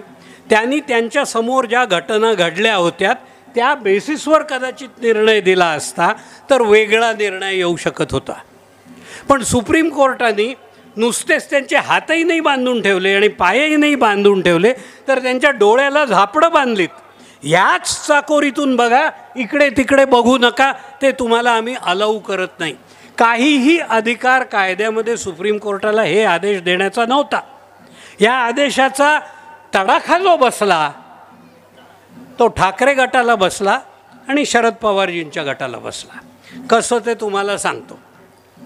स्पीकरनी ॲफिडेविट्स मागितलेत, दोन्ही पक्षांनी ॲफिडेविट्स दिलेत. ॲफिडेविट्स हा एक्झॅमिनेशन इन चीफ म्हणजे मेन एक्झॅमिनेशन म्हणून समजल्या जाते. त्याचं मराठी इक्विव्हलंट मला माहीत नाही. एक्झॅमिनेशन, वादीचा साक्षी पुरावा. प्रतिवादी क्रॉस एक्झॅमिन करतो. तेव्हा ठाकरे गटाच्या वादींनी दिलेल्या ॲफिडेव्हिटवर शिंदे गटाचे वकील आणि 30 एक वकील वेगवेगळ्या शिंदे गटाच्या लोकांना रिप्रेझेंट करणारे, प्रत्येकाला क्रॉस एक्झॅमिनेशनचे अधिकार. हे सगळं नाटक NCPबद्दल सुद्धा मोरलेस त्या प्रमाणात तिथे 16-18 पेटिशन्स झाल्या होत्या. हे सगळं मी म्हटलं तसं 40-50च्या घरात या पेटिशन्सचं नाटक डे टू डे बेसिसवर. का? कारण सुप्रीम कोर्टाने हंटर फडकताना म्हटलं होतं 30 डिसेंबरच्या आधी निकाल द्या. आता तो 30 डिसेंबरच्या आधी होणार नव्हता. तर स्पीकर साहेबांच्या हे लक्षात आलं की आपल्याला काही सुप्रीम कोर्ट जेलात टाकू शकत नाही कारण कॉन्स्टिट्युशनल क्रायसिस होईल. पण त्यांनी अर्ज केला की माझा वेळ वाढवून द्या, म्हणून सुप्रीम कोर्टाने त्यांना महत्प्रयासाने 1 महिना जास्तीचा दिला, जानेवारी अंतापर्यंत द्या म्हणून. ॲफिडेव्हिट्स, क्रॉस एक्झॅमिनेशन्स, वादविवाद सर्व झालं. एव्हिडन्समध्ये कॉन्स्टिट्यूशन्स मागवल्या गेल्यात. आधी शिवसेनेचं सांगतो. ठाकरे गटाने स्वतःची कॉन्स्टिट्यूशन दिली, शिंदे गटाने अजून दुसरी एक कॉन्स्टिट्यूशन दिली. साहजिक प्रश्न निर्माण झाला की याच्यापैकी खरी कॉन्स्टिट्यूशन कुठली समजावी. ह्याला उत्तर असं निघालं की जी कॉन्स्टिट्यूशन सुप्रीम कोर्टामध्ये आधीच्या या कटाकटीमध्ये दाखल करण्यात आली ती इलेक्शन कमिशनने दिलेली आहे, ती ग्राह्य धरण्यात यावी. प्रत्येक पॉलिटिकल पार्टीला स्वतःची कॉन्स्टिट्यूशन इलेक्शन कमिशनमध्ये फाईल करावी लागते. तर ती कॉपी मान्य करण्यात आली. ठाकरे गटाच्या नशिबाने ते म्हणतात ते बदल नवीन कॉन्स्टिट्यूशनमध्ये ते म्हणतात जे आलेले आहेत ते त्या कॉन्स्टिट्यूशनमध्ये नव्हते. त्या कॉन्स्टिट्यूशनमध्ये शिवसेनेची रचना ह्याला लेजिस्लेटिव्ह हाऊसचा बेस नाही आहे आणि हाच प्रकार NCPच्या घटनेबद्दलही आहे. ते थोडक्यात सांगेन मी तुम्हाला. म्हणजे काय, घटनेमध्ये शिवसेनेचा लीडर कोण, तर शिवसेना पॉलिटिकल पार्टीनी निवडून दिलेला माणूस हा लीडर बनतो. शिवसेना लेजिस्लेटिव्ह पार्टीनी दिलेला नव्हे.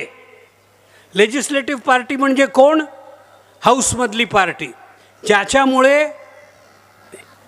एकनाथ शिंदे लीडर झालेत किंवा यांच्या म्हणण्याप्रमाणे ते दुसरे गृहस्थ काय नाव आहे नाही ते त्यांचं असो दुसरे लीडर झालेत ते नव्हे, कारण ते हाऊसच्या बेसिसवर झालेले होते.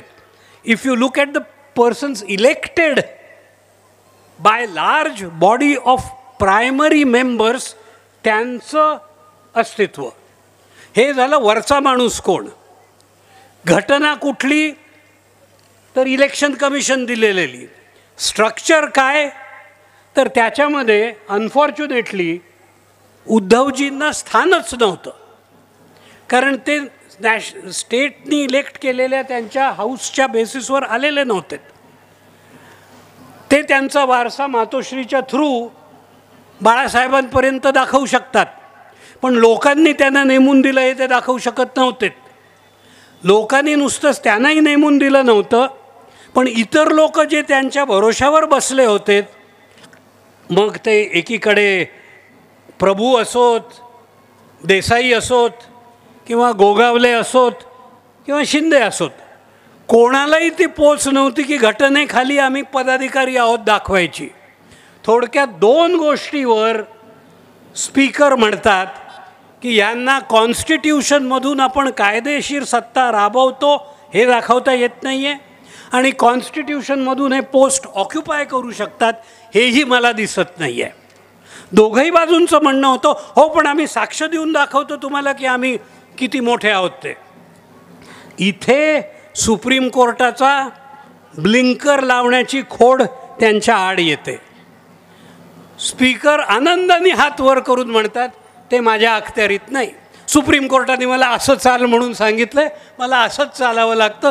तुम्ही कितीही सिद्ध करा की खरोखर एक निवडणूक झाली होती आणि तुम्हाला आणलं गेलं नाही आणलं गेलं, पण हे घटनेत बसत नाही, आम्ही तुम्हाला मान्य करू शकत नाही. हाच निकाल जवळजवळ अशाच पद्धतीने NCPबद्दल होतो. NCPची मात्र फरक इतकाच आहे की NCPला एकच घटना होती आणि दोघंही शरद पवारजी आणि अजित पवार त्या घटनेला मान्यता देतात. पण त्या घटनेप्रमाणे NCPचे प्रमुख कोण, तर त्यांची नॅशनल कमिटी ठरवेल असं दिलेलं आहे, आणि शरद पवारजींना किंवा अजित पवारजींना कोणत्याही नॅशनल कमिटीनी त्यांच्या पक्षाचं मुख्य म्हणून नेमलेलं नाही असा पुरावा स्पीकर रेकॉर्ड करतात. पुन्हा तोच प्रकार, पण आम्ही सिद्ध करून दाखवतो. तुम्हाला करता येत नाही. सुप्रीम कोर्ट म्हणतं ह्याच पद्धतीने चाला, दुसऱ्या पद्धती मला वर्ज्य आहेत. मी स्पीकर असून माझे जे अखत्यारीतले हक्क होते त्याच्यावर सुप्रीम कोर्टाने घातलेले निर्बंध मी मान्य करणार नाही. मला स्पीकरबद्दल हे अर्जवून सांगावंसं वाटतं. आपल्याला मी सांगितलंच की मी स्वतः त्यांना म्हणत होतो सुप्रीम कोर्टाचं म्हणणं ऐकणं तुमच्या बंधनकारक नाही आहे. मला जे स्पीकरनी सांगितलं त्याचं मी कौतुक करतो आणि आदर करतो. ते म्हणाले आणेसाहेब तुम्ही म्हणता ते खरं आहे, मला पूर्णपणे समजतं की मला यांच्या पलीकडचे अधिकार आहेत, पण मी ते अधिकार वापरून सुप्रीम कोर्टाची अवहेलना केली का नाही असा प्रश्न उभारणंसुद्धा माझ्या पदाला शोभा देत नाही आणि ते मी करू इच्छित नाही. मी त्यांची डिग्निटी आणि त्यांची उंची ही मान्य करून त्यांना ती मर्यादेमध्ये ठेवण्याची दक्षता मला घेण्याची जबाबदारी आहे हे मला समजतं. हे काही छोट्या माणसाची बुद्धी बोलत नाही आहे. एखादा माझ्यासारखा लाल माथ्याचा माणूस असता तर त्यांनी इन्किलाबी करून 10 मोर्चे काढून सुप्रीम कोर्ट मुर्दाबाद तुम होते कौन मेरे को बोलने वाले. आपल्याकडे एक आमच्या वेळेला म्हणजे जेव्हा विदर्भ मूव्हमेंटमध्ये मी सक्रिय होतो, सर्वसाधारणपणे इतपत सभा जमवण्याकरता चाय समोसा द्यावा लागायचा आणि लोक यायचेत. आता काळ बदलला आहे. गोईंग रेटमध्ये 300 रुपये द्यावे लागतात का 500 रुपये द्यावे लागतात याच्याबद्दल वाद आहे. ज्यांच्याकडे सधन परिस्थिती आहे आणि खूप बॉन्ड फंड मिळाला आहे ते 500 रुपयापर्यंत देतात पर हेड. ज्यांच्याकडे कमी परिस्थिती आहे ते 300पर्यंत देतात. पण ही परिस्थिती आणण्याची इच्छा नसणारे हे स्पीकर म्हणतात की मी सुप्रीम कोर्टाविरुद्ध जात नाही, कारण त्यांची मान्यता त्यांची स्थान याचं राखण करणं मला प्राप्त आहे हे म्हणून ते त्यांचा निकाल देतात. तर निकालात काय म्हणतात, गमतीदार निकाल आहे. पहिली गोष्ट तर ते म्हणतात की तिसरा जो निकष आहे तो म्हणजे पॉप्युलॅरिटीचा आहे. मॅक्सिमम स्थान हाऊसमध्ये कोणाला आहे, आणि याच्यात सरळ मला शिंदे दिसतात आणि सरळ मला अजित पवारजी दिसतात. यांच्याकडे मेजॉरिटी प्रस्थापित आहे, मला पलीकडे बघायची गरज नाही. त्याच्यामुळे हे प्रस्थापित मेजॉरिटीचे सेनेचे लीडर आहेत आणि हे प्रस्थापित मेजॉरिटीचे NCPचे लीडर आहेत. स्पीकर काय म्हणत नाहीत ते मी तुम्हाला सांगतो. स्पीकर असं म्हणत नाहीत, पण त्याच्यामुळे त्यांची सेना ही शिवसेना आहे किंवा ह्यांची NCP ती NCP आहे. खरं कोण आहे याच्याबद्दल स्पीकर म्हणत नाहीत. आणि का म्हणत नाहीत ते कारण देतात, सविस्तर कारण आहे आणि व्यवस्थित कारण आहे. ते म्हणतात की 10व्या शेड्यूलखाली लीडर कोण आहे किंवा पार्टी कोणाची आहे हे ठरवण्याचे अधिकार माझे नाहीत. मग कुठे जावं, यांनी जात असायचं जाऊ दे, सिव्हिल कोर्टात जाऊ दे, सुप्रीम कोर्टात जाऊ दे, कुठल्याही कोर्टात जाऊ दे, माझ्याकडे हे अधिकार नाहीत आणि मी हे देऊ शकत नाही. इथे येऊन कोर्ट कचेऱ्यांची गोष्ट थांबते, पण पुढली गोष्ट सुरू होते. पुढली गोष्ट अशी की ह्याप्रमाणे विचार केल्यानंतर आजही खरी शिवसेना कोणाची आणि खरी NCP कोणाची याचं उत्तर स्पीकरच्या जजमेंटमध्ये मिळत नाही. मला अनेक वेळा विविध वाहिन्यांवर म्हणा, न्यूजमध्ये विचारलं येतं आणि मी याचं उत्तर माझ्या परीने जितकं जमतं तेवढं दिलं आहे आणि तिथून मी माझ्या शेवटच्या मुद्द्याकडे वळणार आहे. कोणती खरी शिवसेना आहे किंवा NCP आहे ह्याचं उत्तर हाऊसमध्ये जास्त कोण आहे हे कधीच असू शकत नाही. हे आयाराम गयारामचं हाऊस आहे. कुठलं हाऊसचं कौतुक करताय तुम्ही? नियत म्हणा, कॅरेक्टर म्हणा, उंची म्हणा, जेणेकरून तुम्ही म्हणू शकाल की हो हा सूर्य हा जयत्रथ इतक्या क्लॅरिटीने मला दिसतं आहे समोरचं. हे जर म्हणायची तुमच्यात क्षमता नसेल तर फक्त एक माणूस याचं उत्तर देऊ शकतो आणि तो म्हणजे तुम्ही आणि आम्ही. आणि ते एका इलेक्शनमध्ये ज्याला जास्त मतं पडतील तो खरी शिवसेना आणि ज्याला जास्त मतं पडतील तो खरा NCP. हे लोकांकडून उत्तर अभिप्रेत आहे, हे राजकारण्यांकडून उत्तर अभिप्रेत नाही आणि त्यांना विचारूही नका. प्रत्येकजण स्वतःचं टिमटिमी वाजवणार आहे तिथे येऊन. तुम्हाला हे विचारायचं असेल आणि नशिबाने सुदैवाने अनेक ठिकाणी महाराष्ट्रात सरळ लढत आहे. शिंदेंची शिवसेना वर्सेस ठाकरेंची शिवसेना, शरद पवारांची NCP वर्सेस अजित पवारांची NCP. कुठेही ॲडल्ट्रेशन नाही आहे. सरळच्या सरळ तुम्हाला उत्तर मिळणार आहे, दूध का दूध पाणी का पाणी होईल. त्याच्यामुळे खरी शिवसेना कोणाची, ठाकरेंचे वारस कोण, शिवाजी महाराजांची तलवार कोणाची, जय भवानी कोणाचं, एका फटक्यात क्लिअर होऊन जाणार आहे. त्याच्याकरता पलीकडे विचार करायची गरज राहणार नाही. इतकी मोठी रिस्क दोघांनी घेतलेली आहे. पण याला पर्याय काय? काहीही नाही. 10th शेड्यूल का घातक झालं? 10th शेड्यूलमध्ये पूर्वी एक कलम असे, त्याला आर्टिकल 3 म्हणायचेत, पॅरा 3 म्हणायचेत. त्याच्यात असं म्हटलं होतं की एखादा पक्ष स्प्लिट झाला तर त्याचे 2/3 लोक जिकडे जातात आणि 1/3 जर बाकीचे राहतात तर त्या स्प्लिटमुळे कोणीही डिस्क्वालिफाय होत नाही 10th शेड्यूलखाली. आता याचा सर्रास गैरवापर जेव्हा सुरू झाला देशामध्ये, महाराष्ट्रात ते लागवण यायला वेळ लागली पण इतर ठिकाणी खूप आधीपासून चालू होतं. तिथे ह्यामुळे पार्लमेंटनी हे कलमच काढून टाकलं. त्याच्यामुळे स्प्लिट नावाची गोष्ट 10th शेड्यूलमध्ये उरलीच नाही. उरली काय तर मर्जर. अनेक दिवस मला स्प्लिट आणि मर्जरमधला फरक समजत नव्हता. कारण कायद्यात फरक आहे काय ते दिसत होतं पण वस्तुस्थितीत फरक नाही हे तितक्याच स्पष्टपणे मला दिसत होतं. काय परिस्थितीमध्ये फरक आहे?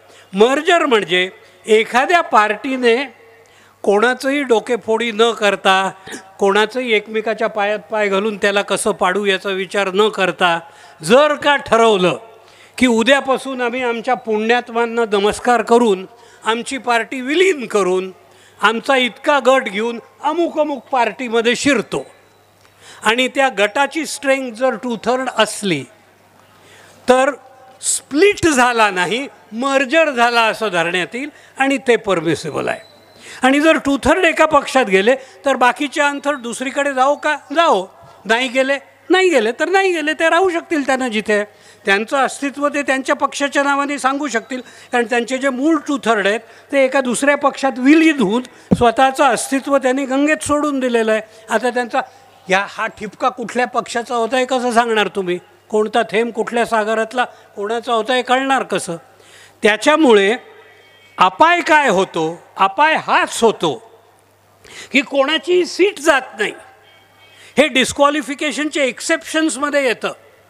डिस्क्वालिफिकेशनचा सर्वात मोठा तोटा, आणि आपण पळवाटा आहेत काय त्या मी सांगितलेत, पण सोल्युशन्सही मला सांगायची इच्छा आहे. सोल्युशनमध्ये याच्यामधली सर्वात मोठं सोल्युशन काय आहे हे तुम्हाला मला सांगायचं आहे. पण ते सांगायच्या आधी एक छोटासा मुद्दा विसरलो, तिकडे परत जातो आणि मग ते सांगतो. 2 मिनटं द्या मला. हे स्प्लिट होण्याचे प्रकार अनेक राज्यात होत होते. एका राज्याचं मला आपल्याला उदाहरण द्यायचं आहे, ते म्हणजे कर्नाटकाचं. कर्नाटकामध्ये येदुरप्पाचं सरकार होतं. येदुरप्पा तेव्हा BJPचं सरकार तिथे अस्तित्वात होतं.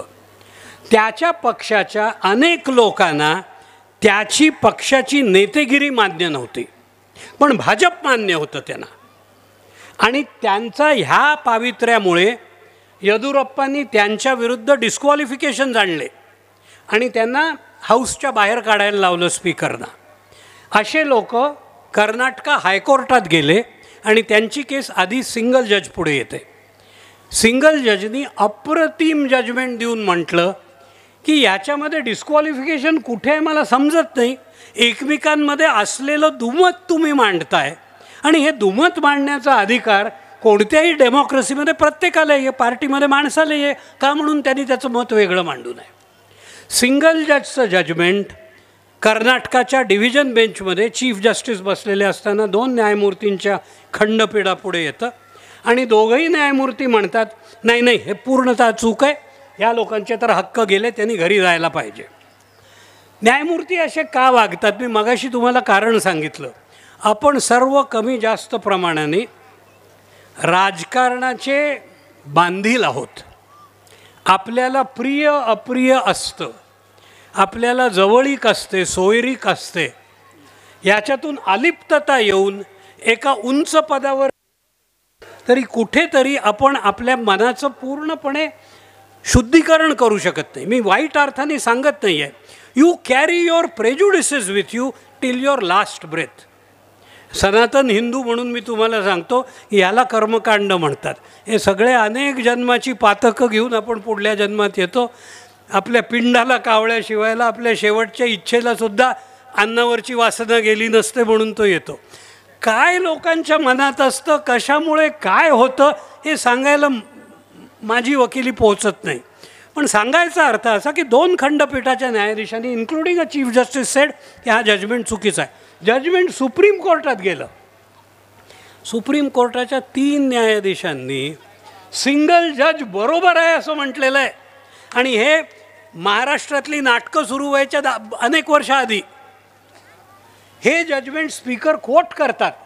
ते म्हणतात पार्टीच्या अंतर्गत असलेले वाद ह्याला तुम्ही 10व्या शेड्यूलचा गैरवापर करून हाऊसमध्ये का म्हणून आणता?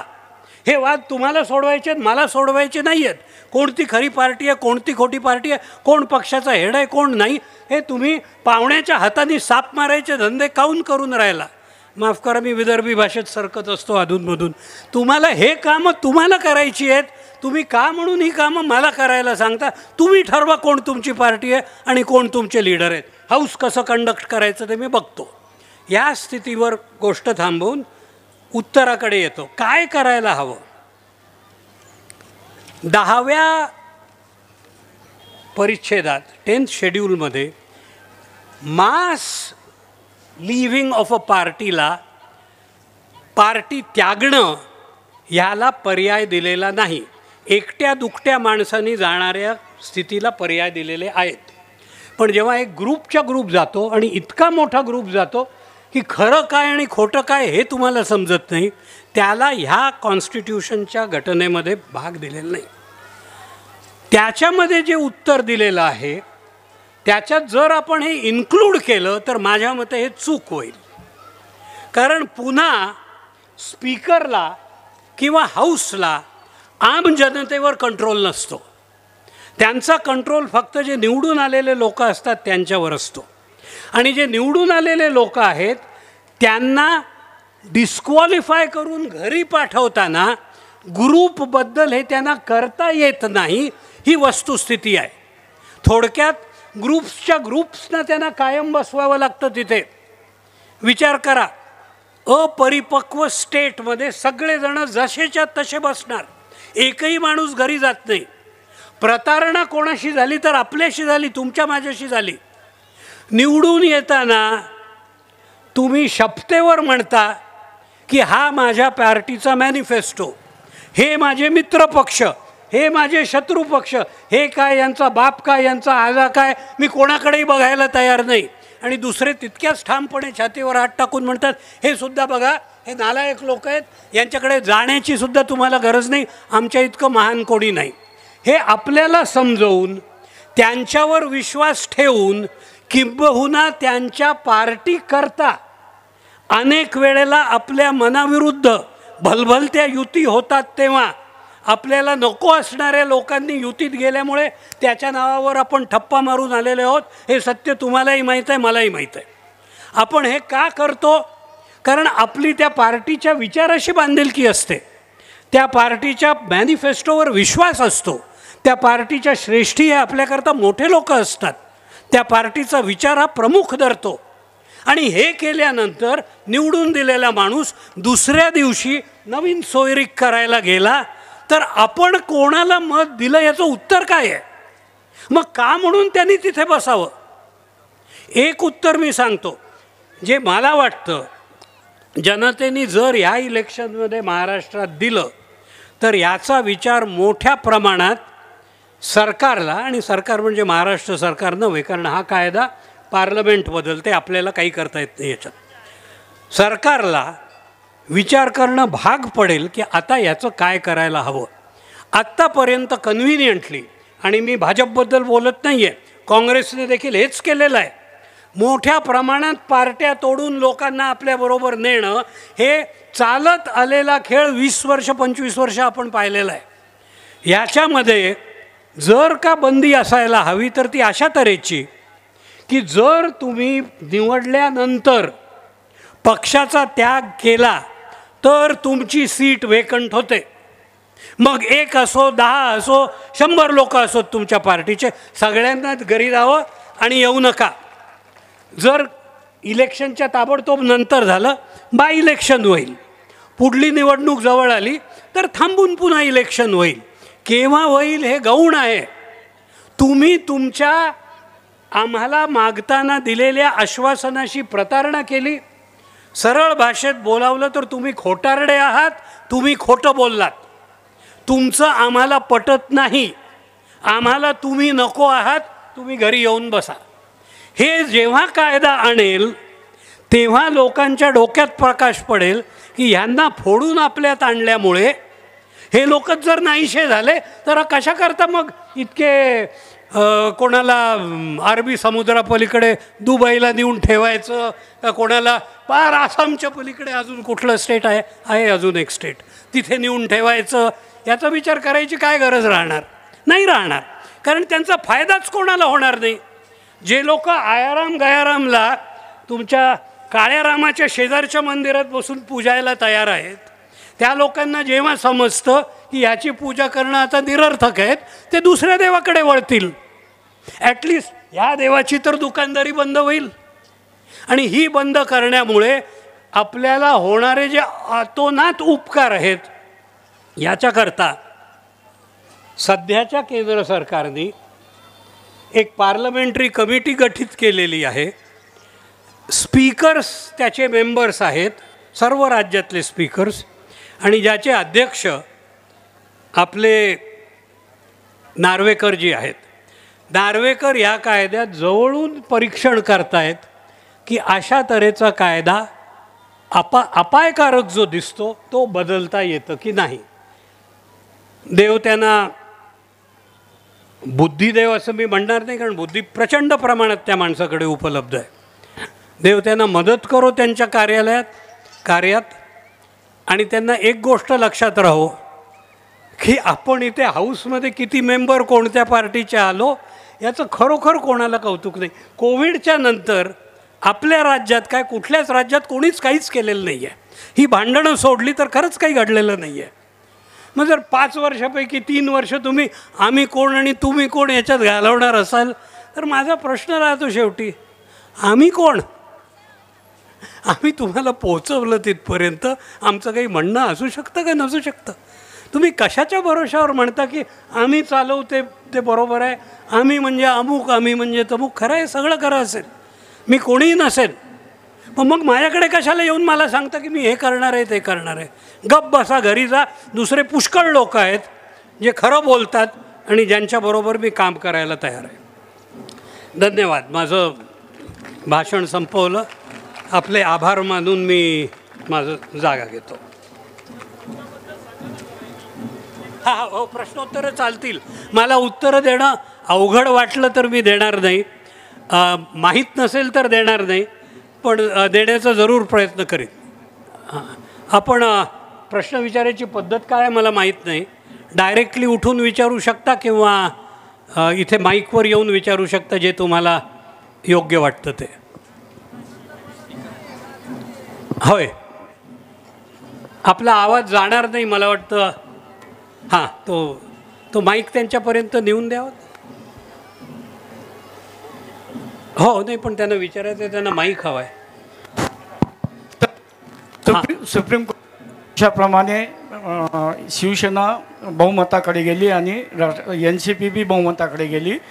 चिन्ह म्हणजे जो कायदा म्हणतो की की चिन्ह त्याच्याबरोबर द्यावा लागतो का, हे जरा नाही सांगतो तुम्हाला. याचं सोपं उत्तर आहे, चिन्ह कोणाला द्यायचं याचा कायदा ठरलेला आहे. त्याला रिप्रेझेंटेशन ऑफ पीपल ॲक्ट म्हणून जे आपल्याकडे 2 कायदे आहेत, 1950 सालचा आणि 51चा. 51 सालच्या कायद्याखाली चिन्हांचे रूल्स बनलेले आहेत. एखाद्या पार्टीने चिन्ह मागितलं तर काय होतं. आत्तापर्यंतची प्रथा अशी होती की 2 पार्टीज जेव्हा वाद निर्माण करायच्या एखाद्या चिन्हाकरता, तेव्हा ते चिन्ह फ्रीज व्हायचं, दिल्या जात नव्हतं. दोघांनाही 2 नवीन चिन्ह देऊन तुम्ही लढा म्हणून सांगायचं. ह्या इलेक्शन कमिशनच्या कारकिर्दीत महाराष्ट्राबद्दल पुरतं बोलायचं झालं तर ज्या वेळेला हे ठरलं की इंटू इन्व्हर्टेड कॉमर्स खरी शिवसेना ही म्हणजे शिंद्यांची आहे, तेव्हा ठाकरे गटाचं चिन्ह, ठाकरे गटाला मागितलेलं चिन्ह त्यांना मिळालं नाही. हेच चिन्ह पुढे टिकेल का? समजा उद्याला ठाकरे गट बहुमताने जिंकून आला आणि त्यांनी दावा केला की नाही, आम्हीच ठाकरे गट आहोत, आमचं चिन्ह आम्हाला परत हवं आहे, तर हे नवीन भांडण म्हणून पाहिलं जाईल. वस्तुस्थितीत काय होईल? इतिहासाचं उदाहरण देतो म्हणजे तुमच्या लक्षात येईल. नेहरूजींनी निर्माण केलेल्या काँग्रेस पक्षाचं चिन्ह होतं बैलजोडी.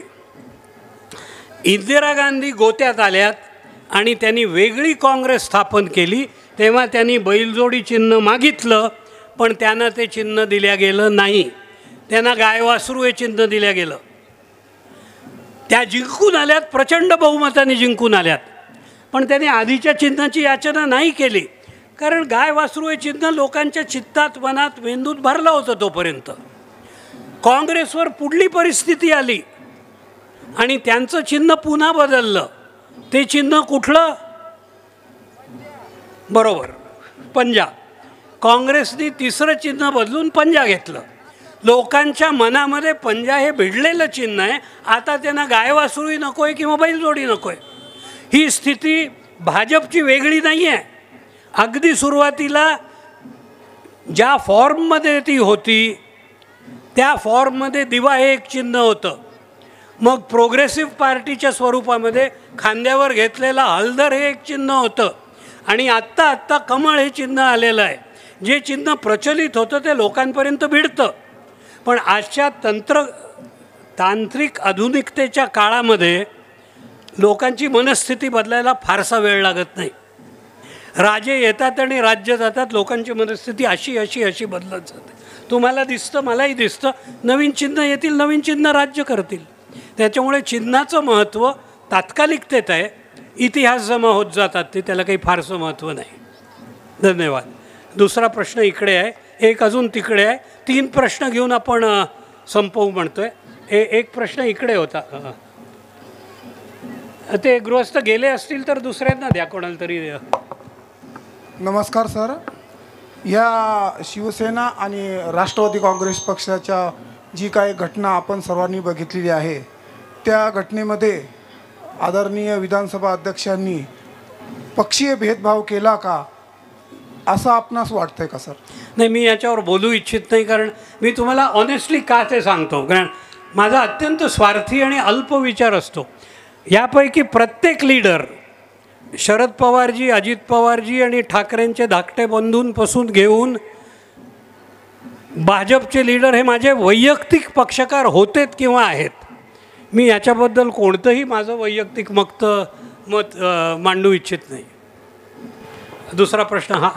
नमस्कार सर. हां सर इकडे.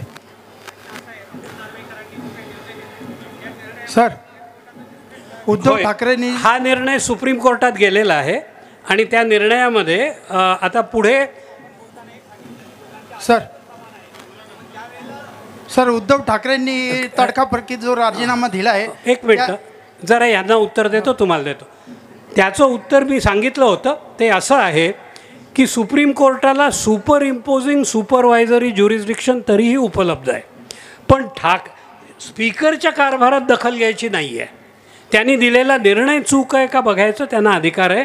आणि त्याच्याकरता त्यांना घटनापीठ स्थापन करावं लागणार आहे.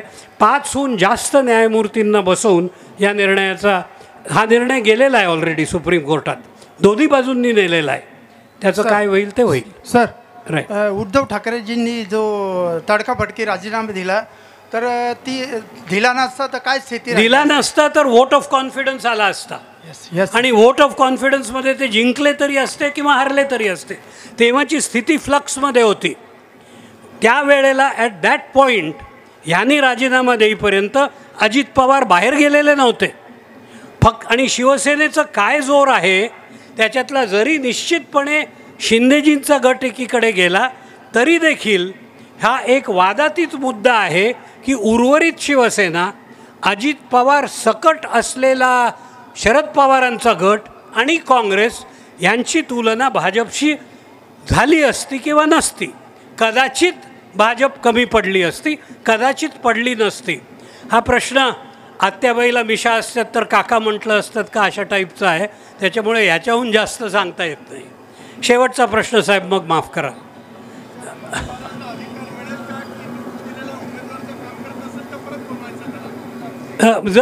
आपल्याकडे आलं लक्षात, आपल्याकडे राईट ऑफ रिकॉल नाही आणि तो नसण्याकरता काही भक्कम कारणं आहेत. आपल्याकडे पर्यायाने लोक काम करत नाहीत याच्याकरता नोटा नावाचा प्रकार आहे.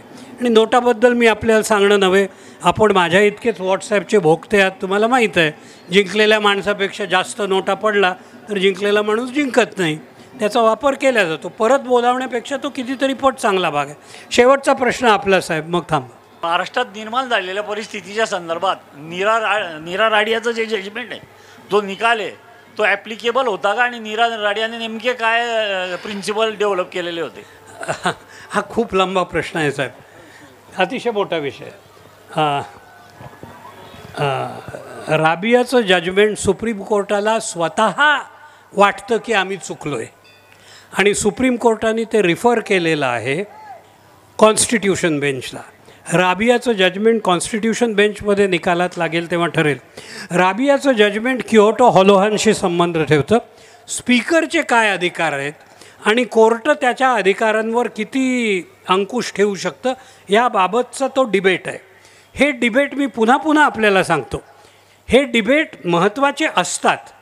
माझ्यासारख्या छोट्या मोठ्या वकिलाला ते पोटाच्या पाण्याचे प्रश्न सोडवणारे असतातही, यांचा लाँग टर्म इफेक्ट असतो.